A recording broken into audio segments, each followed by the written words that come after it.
Welcome to the Remedify Coaching Program. Your health is your wealth. I'm so glad you were joining us today, truly glad, because we are about to tackle a subject that, let's be honest, usually comes with a lot of baggage. Yeah, it really does. It comes with fear, it comes with confusion, and unfortunately it comes with a lot of really bad advice that has kept people sick for a long, long time. We are talking about type 2 diabetes. We are. But, and this is a massive, but we are not talking about managing it. We are talking about how to just, cope with the decline. No, we are certainly not. That is the old way of thinking. Today, we are talking about the biology of reversal. We are talking about a total metabolic reset. And I think that's why I was so excited to dig into this specific protocol. The source material we have today is titled Type 2 Diabetes Did Not Appear Overnight. And that title alone, it kind of stops you in your tracks, doesn't it? It frames the whole conversation differently. It does. It shifts the perspective immediately from, bad luck or bad genes to cause and effect. Exactly. Because I think a lot of people feel like a diagnosis is just something that falls out of the sky. Right. Like catching a cold or breaking a leg. One day you're fine. The next day, boom, you're a diabetic. But the source is arguing that is fundamentally untrue. It is biologically impossible for type 2 diabetes to happen overnight. That is the critical distinction we have to make right at the start. Okay. It is a cumulative process. It grows from years, sometimes decades of inputs, years of excess glucose, repeated insulin spikes, chronic stress, poor sleep. It's a slow, silent accumulation. Which sounds scary, but when I really thought about it, it's actually incredibly empowering news. It is. Because if it's a process, if it's a machine that was built by inputs. And you can disassemble the machine. Yeah. Exactly. That is the hope. If you change the inputs, you inevitably change the outputs. Now, we have to be realistic. Genes play a role. We always say genes load the gun. Right. Some people can, eat sugar all day and be fine, while others look at a potato and spike. But lifestyle pulls the trigger. The body is incredibly resilient. It wants to heal. It actually wants to heal. It is constantly striving for homeostasis, for balance. But we have to stop overwhelming it. So our mission today is empowerment. We want to move you from a mindset of managing decline, which is just depressing, to reversing the cause. Yes. And we are going to get into the weeds today. We have a comprehensive protocol here that covers metabolic science, nutrition, and we're going to focus specifically on some incredible Kenyan staples that are often overlooked. Oh, that's the best part. Plus fasting protocols and the crucial safety measures you need to know. It is a comprehensive guide. It's not just eat less, move more. It's a strategic roadmap. So let's unpack this. Segment 1, defining the enemy. Because I think there is so much confusion here. People hear diabetes, and they think it's all one thing. They do. Oh, my uncle has sugar. But the source makes it very clear. It is not all the same. And treating it like it is can be dangerous. It is absolutely not the same. And confusing these conditions is why so many people fail to get better. The source breaks it down into 4 distinct categories. We need to understand these differences to know which battle we are actually fighting. Okay, let's do it. Let's start with type 1. This is the one we usually associate with children, right? Typically, it begins early in life, yes. They're not always. But biologically, type 1 is an autoimmune condition. Think of it as a case of mistaken identity. Okay. The body's immune system attacks the beta cells in the pancreas. Now, the beta cells are the factories that make insulin. So in type 1, the factory is destroyed. The factory itself is gone. It's gone. Endogenous insulin, the insulin your body makes, falls sharply or stops completely. So in that case, diet alone isn't going to fix it because the factory is gone. Correct. It's not about lifestyle at that point. It's about survival. You need external insulin to live. You can manage your health with diet, of course, but you cannot reverse the need for insulin. Okay, so that's clear. Now, there's this other one mentioned in the source type 1.5, or LADA. I feel like most people have never even heard of this. Most haven't. LAD stands for latent autoimmune diabetes in adults. It is the slow burn. The slow burn. It happens in adults, often people who are fit, maybe a bit older. Because of their age, a doctor sees high blood sugar and automatically stamps them type 2. They say, here, take some metformin, change your diet. But that doesn't work. It might work for a little while, but eventually it fails. Why? Because LADA is actually autoimmune, like type 1, the immune system is attacking the pancreas just much, much slower. So a person might get a type 2 label, try to change their diet, feel like a failure because their numbers keep going up. Right, it's not their fault. Not at all. Eventually, they become dependent on insulin because the machinery is actually breaking down. That is such a crucial distinction. It saves a lot of guilt if you know that. But the big one, the epidemic we are really focusing on today, is the spectrum of prediabetes and type 2. Exactly. This is the vast majority of cases. Let's talk about prediabetes first. This is the warning shot. This is the body waving a red flag. The canary in the coal mine. That's a great way to put it. We see fasting glucose starting to creep up. We see impaired glucose handling. The A1C, which is that average blood sugar reading, is elevated. Maybe it's 5.7 or 6.0. So not in the full diabetic range yet. Not yet. It hasn't crossed that official diagnostic line of 6.5 yet. But the machinery is still working. The factory is okay. That is the key. In prediabetes, the beta cells in the pancreas are still working. They are just struggling. They are fighting against a headwind. And the source says this stage responds strongly to diet. Strongly. This is the golden window. If you catch it here, reversal is often rapid. Okay, so let's get to the heavy hitter, type 2 diabetes. What is actually happening here? Because I think people hear insulin resistance and they just nod. Right. But if you ask them to explain it, they couldn't. You're right. It's a buzzword. Type 2 is defined by insulin resistance. In the early stages, and this is important, it's not that you don't have enough insulin. It's usually the opposite. You have too much. You have way too much. The body is screaming, enough! The pancreas is working overtime, flooding the system with insulin, but the tissues, the muscle, the liver are ignoring the signal. They're going deaf to it. I love the analogy the source uses here about inputs versus outputs, but I want to go deeper into the lock and key idea. Can we visualize this for the listener? Let's do it. Imagine your cells are like a house, a row of houses on a street. Glucose, the sugar from the bread or the rice you ate, is a guest knocking on the front door to get in. Okay. Insulin is the doorman who has the key. In a healthy metabolism, you eat, glucose arrives, the insulin doorman unlocks the door, and the glucose goes into the living room to be burned for energy. Everything is efficient. Simple enough. Door opens, guest enters, door closes. But in type 2, you have had years of constant knocking. And nonstop parties. Exactly. Years of high sugar, high starch. The house is absolutely full. The furniture is covered in guests. The cells are packed with energy they haven't used. So to protect themselves from being completely overrun, the cells change the locks.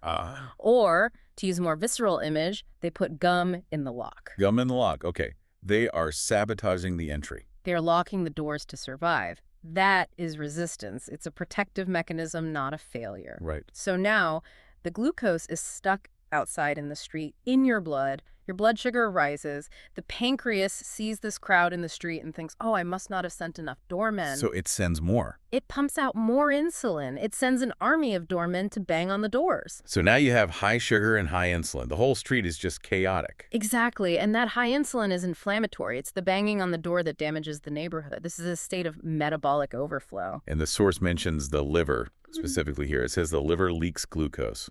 This sounds broken. This is fascinating biology. The liver is your backup battery. It stores glucose for when you aren't eating, like when you're sleeping. But when the liver becomes insulin resistant, it loses the ability to listen to the stop signal.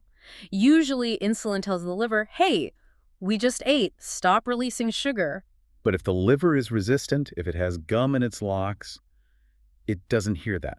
So it just keeps dumping energy, even when there's already too much. You eat a meal, and your liver still pumps out sugar. Yep. Go to sleep, and your liver pumps out sugar all night long. Oh, wow. That's why people wake up with high blood sugar, the dawn phenomenon, even if they haven't eaten for 10 or 12 hours. Their internal battery is leaking. That explains the morning spike. I've heard so many people say, I didn't eat anything. Why is my number 140? It's the liver. It is the liver, and this connects directly to fat, but not just the fat we see in the mirror. We aren't talking about vanity here. Right, we're talking about ectopic fat. Yeah. Fat in the wrong place. Correct. Fat where it shouldn't be. The source is very specific about this. When your fat cells, your subcutaneous fat, get full, the body has to store the excess energy somewhere else. And it chooses the organs. It starts stuffing it into the organs. Fat inside the liver blocks insulin signaling. Fat inside the muscle reduces glucose uptake. It's the visceral fat that causes the dysfunction. So if the problem is overflow, too much glucose, too much insulin, fat clogging the organs, the solution has to be the opposite. It has to be. It can't just be taking a pill to shove more glucose in. Precisely. You cannot solve an overflow problem by adding more. You must remove the overload. Right. The source lays out a hierarchy of solution logic. Calorie restriction works because it reduces the input. Carbohydrate restriction works better because it specifically reduces the thing that spikes insulin the most. And fasting. And fasting. Fasting amplifies it all because it gives the body zero input. It forces the body to unlock the freezer and burn the backlog. It forces the body to clean house. Yeah. That makes so much sense when you picture the overflowing house. It's the only logical way out. So we know the enemy now. It's the overflow. Yeah. But how do we know if we're winning? We need to talk about measurement. Yes. Segment 2. Measuring what matters. Yeah. Because guessing doesn't work, and honestly, sometimes how you feel can be deceptive. They're very deceptive.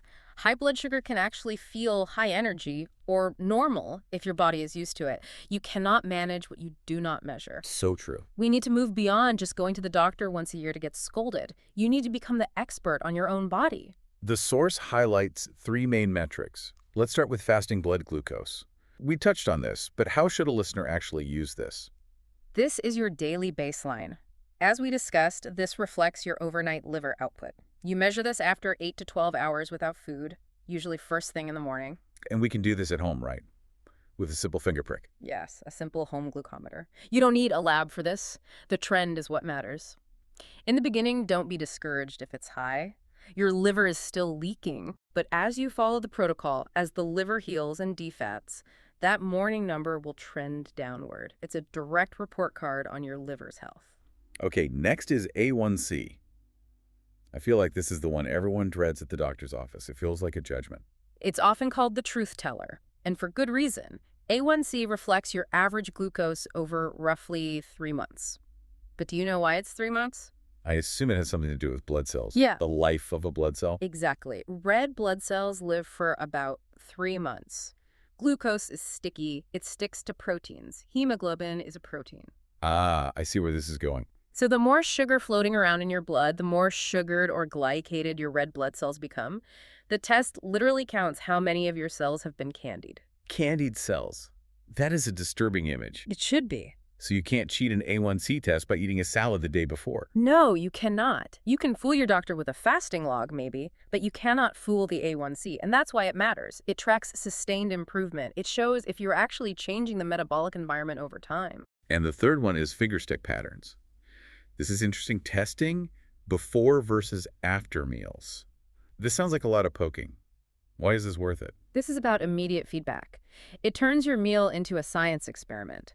If you test right before a meal and then 2 hours after, you see exactly what that specific food did to your body. Because everyone is different, right? My reaction to a banana might be totally different from yours. Everyone is different. You might find that white rice spikes you to the moon, but beans don't. Or that a certain fruit, say a ripe mango, is okay if you eat it with meat, but causes a massive spike if you eat it alone. So it's about personalized data. It moves you away from generic advice like eat healthy and into personalized data. The source emphasizes, don't obsess over a single high number. Look for the patterns. Look for which foods are the triggers. That is empowering. It puts the control back in your hands. You aren't guessing, Knowledge is the beginning of change. Now, before we get into the adult protocol, which is pretty intense, I'm not going to lie, Yeah. the source makes a very deliberate pivot to children.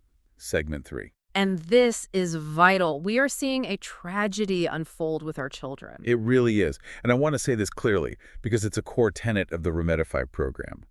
Always remember, prevention is better than cure.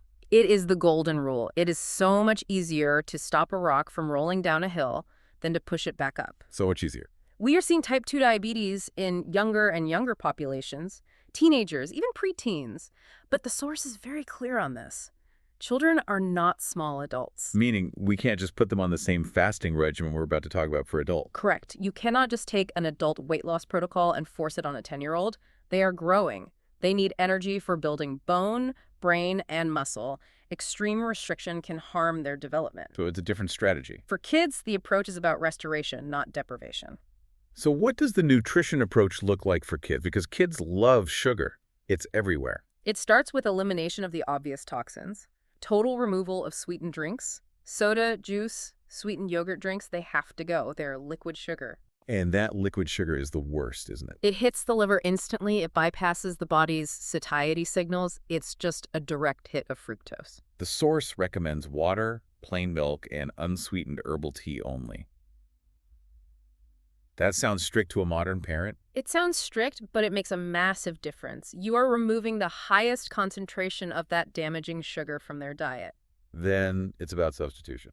Replace refined flour, the white bread, the biscuits, the mandazis with whole foods. And here's a nuanced point.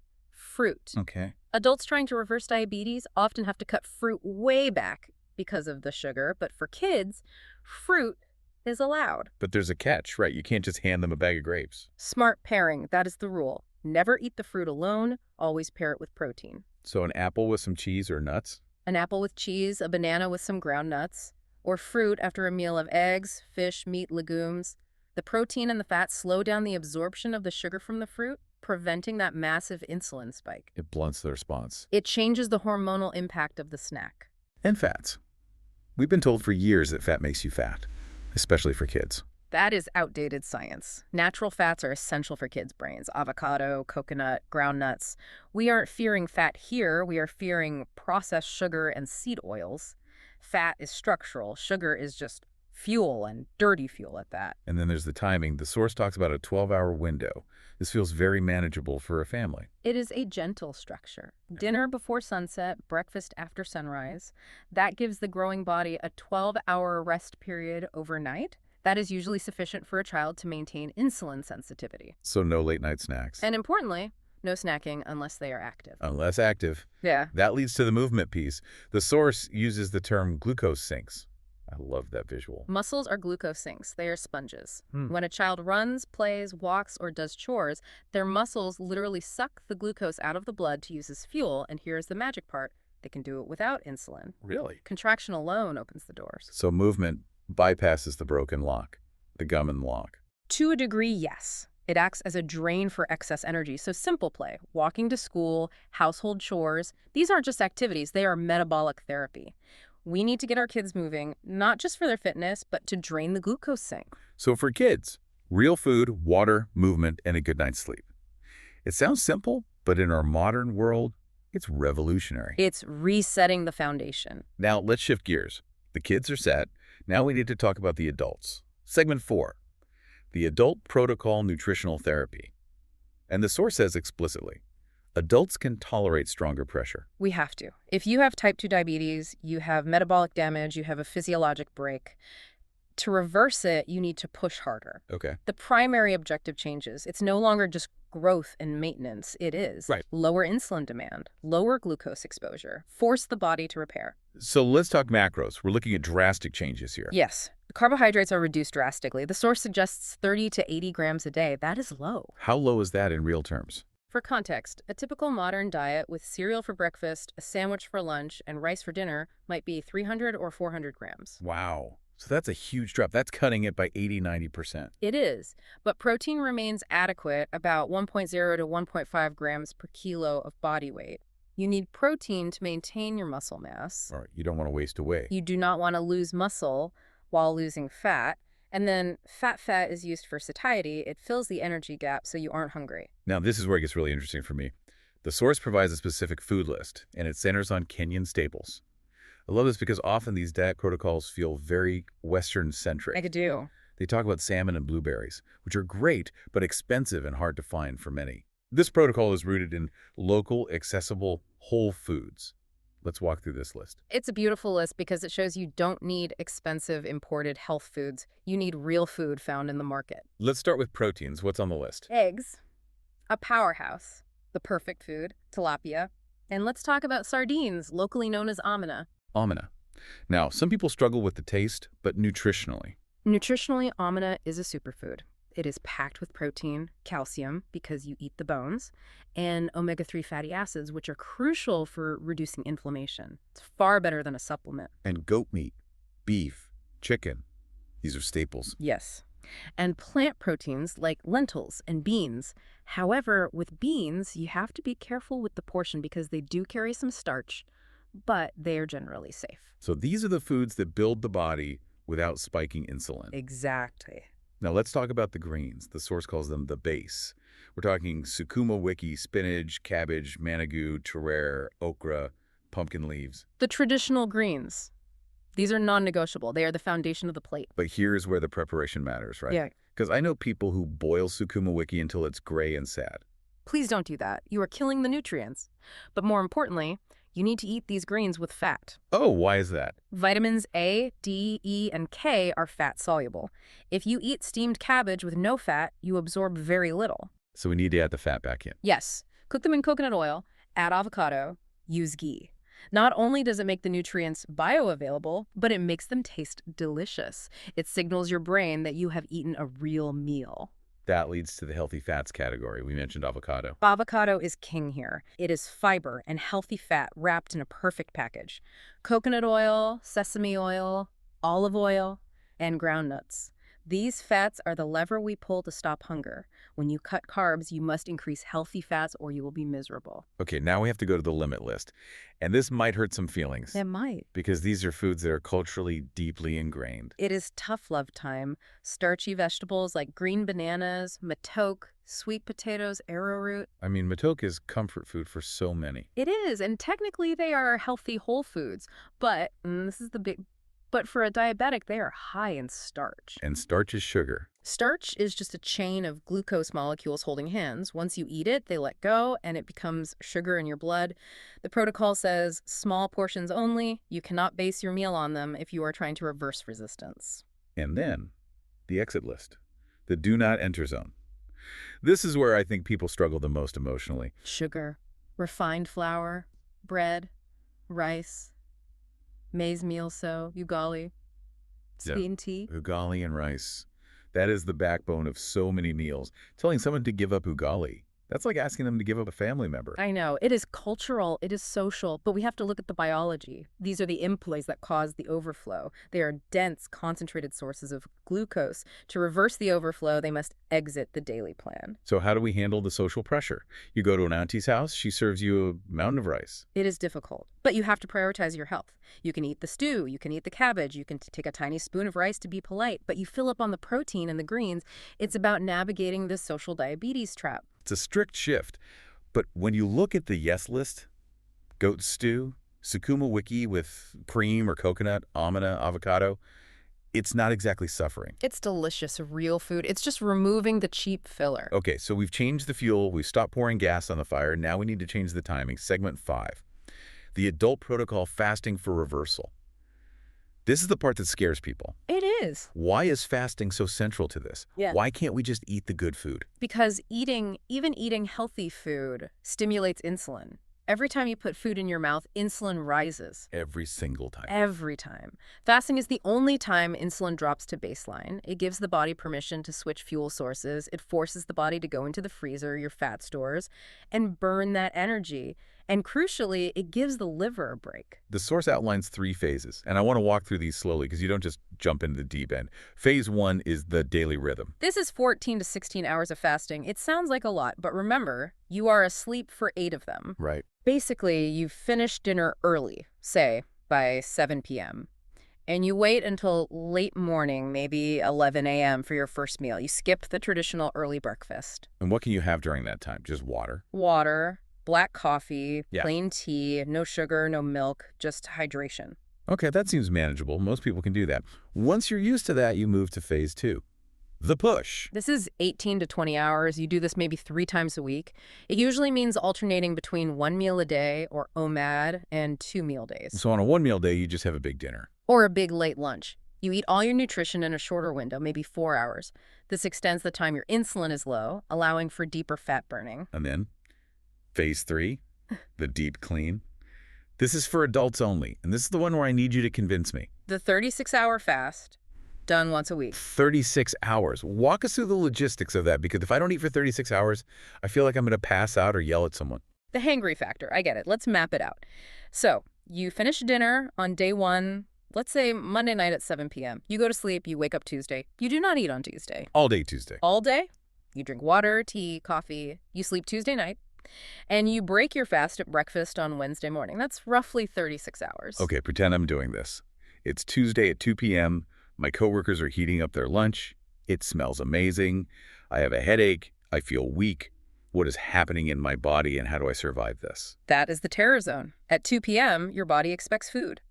It releases a hormone called ghrelin. Ghrelin screams, "Eat!" And it screams loud. It does. But here's the secret. Ghrelin is a wave. It is not a continuous rising tide.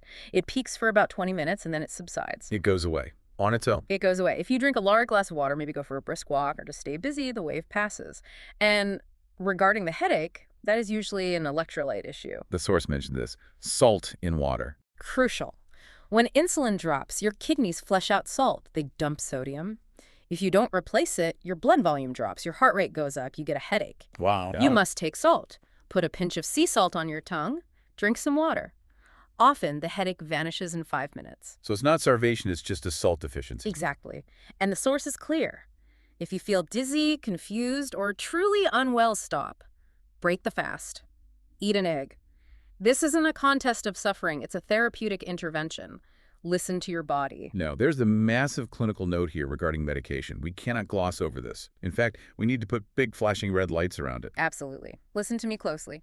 If you are on medication for diabetes, specifically insulin or sulfonylureas, which are medicines that push the pancreas to make insulin, Yes, and you stop eating for 24 or 36 hours, your blood sugar will crash. because the medicine is still working to lower sugar, but there's no sugar coming in. Exactly. The floor drops out. Hypoglycemia is dangerous. It can be fatal. You can go into a coma. Okay, this is serious. You must consult with your clinician to adjust your dosages before you start fasting. You might need to cut your insulin in half or skip the dose entirely on fasting days. Do not do this alone if you are medicated. That is a critical warning. Please talk to your doctor. Tell them you are starting a dietary protocol and you need to manage your meds. Please. Okay, we've got the theory, we've got the food list, we've got the fasting. Let's make it real. Segment 6, a week in the life. The source provides a weekly simple food protocol. I want to visualize this because I think it helps people see that this is doable. Let's do it. It's not just deprivation. Let's look at the menu. It's very Kenyan, very nutrient-dense, and honestly, very tasty. Monday. Start us off. Breakfast. Eggs fried in coconut oil with spinach. High protein, healthy fat, greens. Lunch. Tilapia with sukuma wiki and avocado. Dinner. Goat stew with cabbage. I mean, honestly, that sounds like a feast. Goat stew, I'm in. And notice, no rice with the stew. The cabbage is the vehicle. You use the cabbage to scoop the sauce. Okay, I like that. Tuesday. Breakfast is plain mala, which is fermented milk, and ground nuts. This is very traditional and excellent for the gut microbiome. Lunch is chicken and manigu, a traditional nightshade green. Dinner is lentils and pumpkin leaves. Simple, tasty. Wednesday. Breakfast, eggs and avocado. Lunch, beef and okra. Okra is fantastic for blood sugar control, by the way. Oh, good to know. Dinner, sardines, the omena, and spinach. Okay, now Thursday. Thursday's different in the plan. Thursday is the extended fast practice. No breakfast. You push through the morning, drink your black coffee. And then lunch. Lunch is tilapia and sukuma wiki. Dinner is chicken and cabbage. So you just skipped one meal. Easy enough. And then Sunday. Sunday is the one meal day. This is family time. You make a mixed protein platter, maybe some goat, some chicken, a large portion of vegetables, and avocado. You sit down, you have a big satisfying meal with your family, and that's it for the day. The takeaway for me here is that this isn't starvation diet food. Yeah. You aren't eating tiny portions of dry toast and celery. Not at all. You're eating rich, fatty, savory foods. It is nutrient density. You are feeding your body what it needs, building blocks and fuel, while removing the junk that clogs the system. You will likely feel more energetic on this plan, not less, once you get past the first few days of adaptation. So what happens if you actually do this? If you stick to the greens, the goat, the fasting. Segment 7, the path to freedom. The hopeful reality, type 2 diabetes is not a life sentence. That is such a powerful statement. I think people need to hear that again. It is the truth. The body has a massive repair capacity. Those beta cells we talked about, Right. the ones in the pancreas that were struggling, they can recover function when the demand drops. When you stop whipping the tired horse, the horse rests and gets strong again. That's a great image. Liver fat clears rapidly, sometimes in just a few weeks of this protocol. And this leads to weaning off meds. But again, this must be clinical. Yes. Weaning must be done with a clinician. But there is a typical sequence. Usually insulin is reduced first. First. Because insulin carries the highest risk of causing low blood sugar or hypoglycemia as your sensitivity improves. It's the most dangerous one to get wrong. Makes sense. As your body starts working again, you don't need the external crutch. Exactly. Then sulfonylureas are usually the next to go. Metformin often stays the longest. It has benefits for the liver and is generally safer regarding hypoglycemia, but the goal is to reduce reliance. The source gives a warning that stuck with me. As you eat better, your old dose becomes an overdose. That is profound. Your medication dose was set for your old lifestyle. It was set to handle the rice and the soda. If you change your lifestyle, that dose is now too strong. That is why monitoring is key. You're healing faster than the prescription. You are not just getting off meds, you are healing your body so that the meds become unnecessary. It's a journey from dependence to independence. From managing decline to restoring health, and that is a journey worth taking. This has been an incredible deep dive. Let's recap because we've covered a lot of ground. The philosophy is simple. Change the inputs to change the outputs. Diabetes is an overflow problem. Right. We fix it by stopping the inflow, which is the sugar and starch, and burning off the overflow with fasting and movement. We talked about the Kenyan staples, using local greens, local proteins, and healthy fats. We talked about the power of fasting to reset the liver. We talked about protecting our children by getting them back to real food and movement. And we emphasize that while this is simple, it requires commitment, it requires planning, and for those on medication, it requires supervision. Absolutely. And I have to say it again, because it is the cornerstone of everything we do here. Always remember, prevention is better than cure. It is.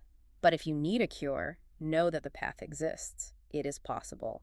Now, if you found this deep dive helpful, if this sparked something in you, we have so much more for you. Please direct yourself to the podcast series, Remedify Coaching Program, for more exciting episodes. We are building a library of health and empowerment there. And do not forget to check the episode description for more resources that can help you grow in your spirit, mind, and body. Also, do not forget to start your free Bible training at Tyrannus Hall Bible College, PHBC. You can find them at https://beacons.aak2020 Tyrannus Hall Bible College. It's a wonderful resource for growing your spirit alongside your body. Holistic growth is the goal. It truly is. Thank you for visiting the Remedify Coaching Program. We trust your time was well spent with us today. Bye for now. Always remember, your health is your responsibility.